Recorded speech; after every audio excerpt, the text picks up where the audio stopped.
Remedy love time, bullet, travel or otherwise. In Control you again can defy the laws of physics and even time itself. But the last gen Northlight Engine was a hungry hippo on those base consoles. Now that brand new hardware has landed in the SX and the PS5, the shackles are off for some unbridled ray tracing or 60 FPS action. Or just one of those on the S. The question is though, how much pain for that gain? Let's find out. The three consoles in question all have one mode in common, a performance mode that targets a buttery smooth 60Hz update, double that of all console releases prior. The Series S comes in with a 1600x900p target resolution, fixed and not dynamic from all my counts. Now unsurprisingly, ray tracing is not possible here, largely due to memory constraints. Both the X and the 5 stretch their pixel pouches to 2560x1440, again appear fixed in both modes. Using Northlight temporal A8 reconstruction, it pushes that up to a 4K output, and we first saw this temporal A8 in Quantum Break, but here, like other parts of the engine, it has been updated or tweaked for that next round of hardware. It has a great deal of weight to carry thanks to the game's art style and its strong specular highlights, contrasting tones, thin lines and abundant SSR or ray traced reflections. It delivers a confident equilibrium of maintaining texture detail sharpness but reducing the sub-pixel temporal stability, even in movement, something you do a great deal of. It's not the best we've seen, with some areas becoming quite noisy and they can break up worse on the Series S. That reconstructed nature of the ray trace reflections can be noticed here in photo mode or just look at it in glass. You notice that delayed trail as you move the camera and that resolution breaks down to its base, and then when you stop it catches up and that previous frame converges with the current frame into a fuller, cleaner object. Something similar in the rasterized image also that uses that temporal AA to reconstruct the image back up to 4K. The ray tracing is very effective, with an excellent combination of surface normals, microfacet distortion, with a good roughness cutoff using stochastic samples within marble, metals and brass surfaces. Something the lower ray trace reflections on consoles can actually help with at times, making the surface look more realistic with a little rougher, more diffuse surface level than the higher, shinier level on PC with its better quality ray trace reflections. But even the Fresnel, the expensive Fresnel in transparent reflections, is factored in, with oblique glancing angles heightening her reflection and then fading away into the objects behind as that angle of incidence is reduced. They look great, and the BV8 structure does hold a great deal of objects. These are all dynamically allocated at certain sector points, it seems. The curvature of objects is also factored into the reflection, giving accurate distortion. You can see this on chairs, bins, and every reflective surface that has a specular level above a certain roughness reflects everything around, and this helps with things like bounce lighting or the colour of the floor bouncing up on tables and metal legs and chairs. Now these can be cooled within a shorter range of the camera frustum and occasionally are loaded without a base albedo map within, but these are rare on the objects within the BVH. The blend of the reflective surface diffuse colour also factors into that reflection, which all adds to the excellent physically based materials the game has. Ray tracing simply adds a great deal to these moments when you have time to notice. I must note though, the SX has some issues on that BVH level, being lost when it appears to be frustum aligned, causing your character to disappear at points or flutter past like an 80s pop video. Minor, but it is present. I tried this on the PS5, but this never occurred, so it seems to be specific to the DXR API the Xbox uses and not an inherent Northlight Engine issue. I also tested this on PC, and the other issue you can notice here is you get dual reflections on the PS5 in these ray trace reflections on glass when there is two surfaces, the glass itself at the front and then those brass strips behind, so you get a double reflection in this mirror. You do not get that on the Xbox or even the PC version, so again that does point to a little difference in terms of how they're utilizing that Northlight engine and the specific API that's being used on the PS5 around ray tracing. But generally they are very similar across the board, and as you can see with the reflections here, the PC version on the same medium settings, which I've compared here with my RTX 2070 overclocked, so it's more like a 2070 Super. The level of detail, the draw distance of those BVH objects, everything is pretty much identical. The only difference is the PC version runs at a higher resolution, probably around double, but it's hard to spot in action. But when you're staring into the screen, that breakdown as the camera moves is obviously less apparent. To wrap this section up, we can actually have a quick test using the photo mode for that ray trace reflections on the consoles. When you go to photo mode, it unlocks the frame rate, so we can see beyond that 30 FPS cap that this mode has. A quick test here in this room with high reflectance, lots of specular roughness levels and a large BVH grid of objects in the background gives us a little bit of a delta test. Don't take this as gospel, but it is a good test. What you can see here is that this scene, spinning the camera around in the same spot in this room, the Series X holds a locked 60, not dropping one single frame, whereas the PS5 can dip somewhere between 16% and 5% delta as the camera moves around. Now remember, this is not the same as playing the game. There's no dynamic objects, there's no explosions, there's no CPU load at all really, there's no data being streamed in and out, so it's not really indicative of how the game would look, but on a pure rasterization and then ray tracing level, it does give us a view under the hood in terms of how the hardware is handling ray tracing, and that's because the more CUs and more TMUs, irrespective of clock speed, does point to the fact that the Series X should be better slightly at ray tracing, and this test proves it. But again, there's more to discuss around the APIs, the construction, and just how the ray tracing is working, but it's a good test nonetheless. Just as a quick comparison as well, comparing this to my 2070 Super, again on the same settings I can compare with consoles, again those reflections factored in, spinning the camera around in photo mode in the exact same spot. Then the PS5 is slightly faster than the 2070 Super, and the Series X is obviously faster than them both. So it does give you a good example of just how good these consoles are already at doing ray trace reflections across multi-platform titles like this.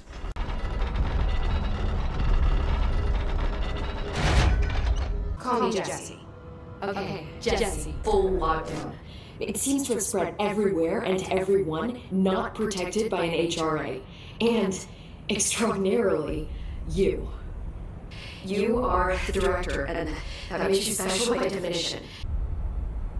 Trench is dead. Shot.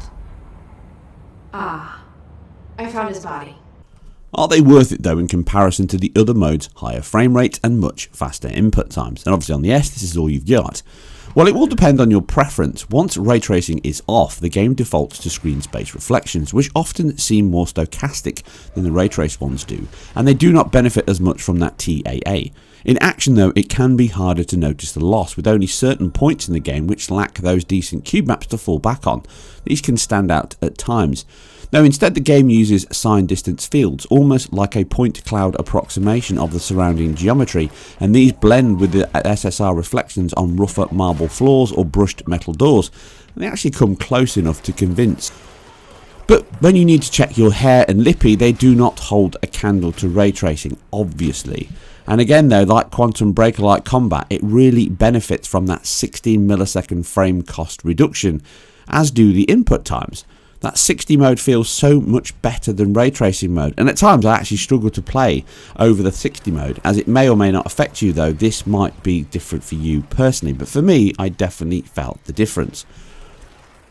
Which nicely brings us into performance and how all versions stack up.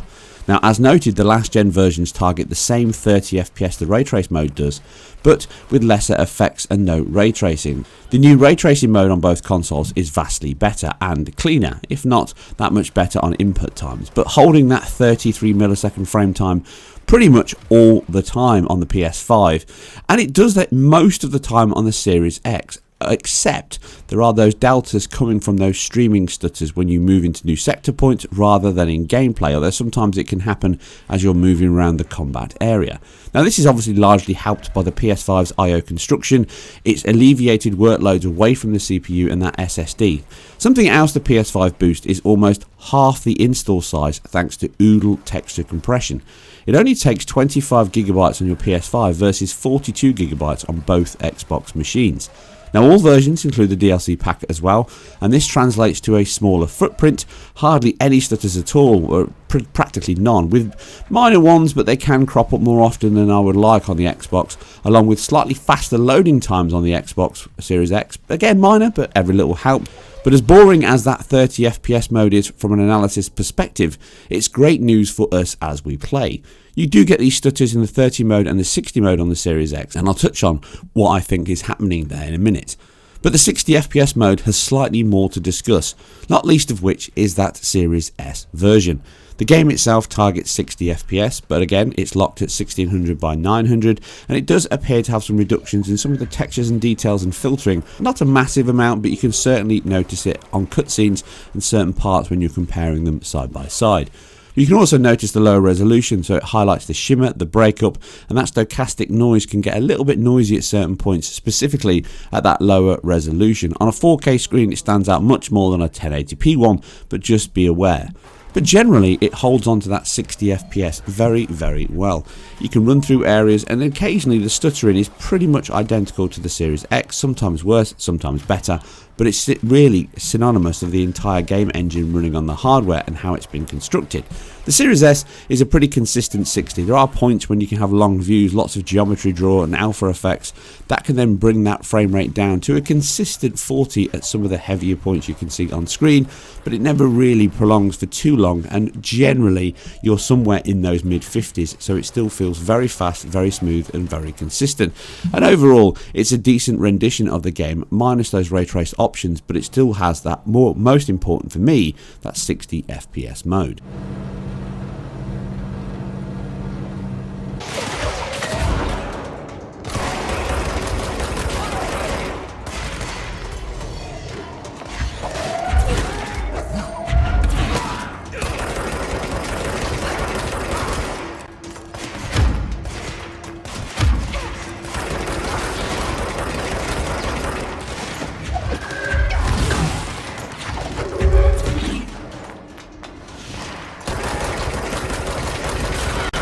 Moving into the Series X and the PS5, the comparison here again is pretty close. They largely dip occasionally, very minor 33 millisecond skips into the next refresh cycle when explosions happen close on, or physics collide, or objects are very heavy in the screen, and that frustum is filled with effects, alphas and transparencies. That can cause a couple of dips down, but they're not that far apart in this fully rasterized mode. Maybe ever so slightly better to the Series X, but you wouldn't notice it outside this comparison.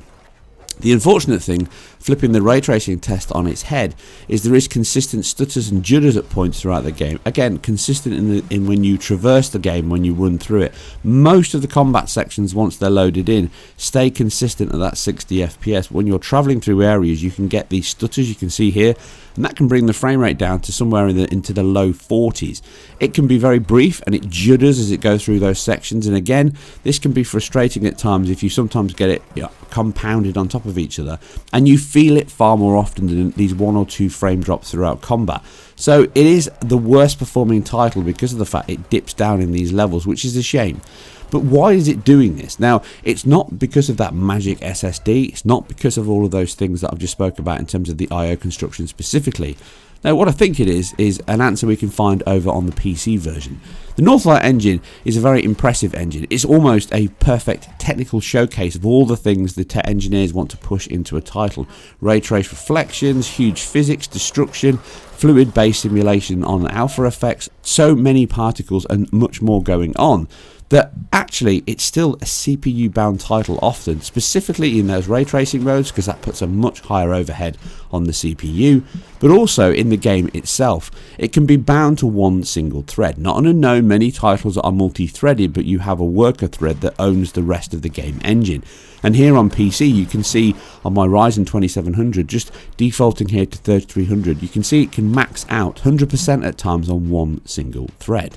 Now, unless Remedy have made drastic changes to this construction and single-threaded limitation, which I highly doubt in the new Northlight release here, then it's probably an issue that carries over to the console versions. But because of that PS5's construction and the fact that pretty much everything to do with moving data in and out of load of RAM is actually taken away from the CPU, in addition to the API being slightly lighter on that console than the DirectX version on Xbox, then likely these issues are not hitting it where they are hitting it on the Series X and the Series S. Hence, we get these brief but occasional stutters that crop up when things are instantiated into RAM, objects are drawn in, areas are closed off for kill rooms, and that's a standard practice of engines to keep data moving freely in and out of RAM, and there is a cost to that. Now, bearing in mind that when you use ray tracing, that also increases the cost of the CPU. So that BVH grid, that construction of objects that are in different boxes that are then scanned when the ray tracing goes out from the screen, All of this has a factor on the game. So if we take the comparison earlier on the photo mode, that had no load on the game at all, just general ray tracing and rasterization loads, perfect GPU test. And this is the thing about the game, it's a great example of how these two consoles actually differ and strengthen in different areas. You can lose 16, maybe 20% in that ray trace modes on the PS5, but you can lose exactly the same 16-20% in these points when it's loading data in and out in combat. And it's quite refreshing to see a game that enables us to get a good view into the hardware and how it's constructed. But generally, that 60 FPS mode on all consoles is the one that I would choose. I'm not a big fan of the art style, I think it's a bit dull, I don't think it utilises the ray trace reflections very well, and it's one of the reasons why I wouldn't recommend the ray trace reflections for me, because I don't think they stand out unless you're staring into the screen and looking at them. But if you are a fan, I think there's a secret third option here for Remedy to just turn on. Based on our tests previously between the consoles and PC, I think a 1080-60 mode would be perfectly capable on both machines, with likely a very similar performance metric to that rasterization mode. But if you want to run around, shoot things, pick objects up and then check your lippy, it might be the perfect compromise to get the most out of Control. If you like this and these deep dives into these performance analysis across consoles and that powerful PC, then obviously keep it IGN, and I'll catch you on the next one.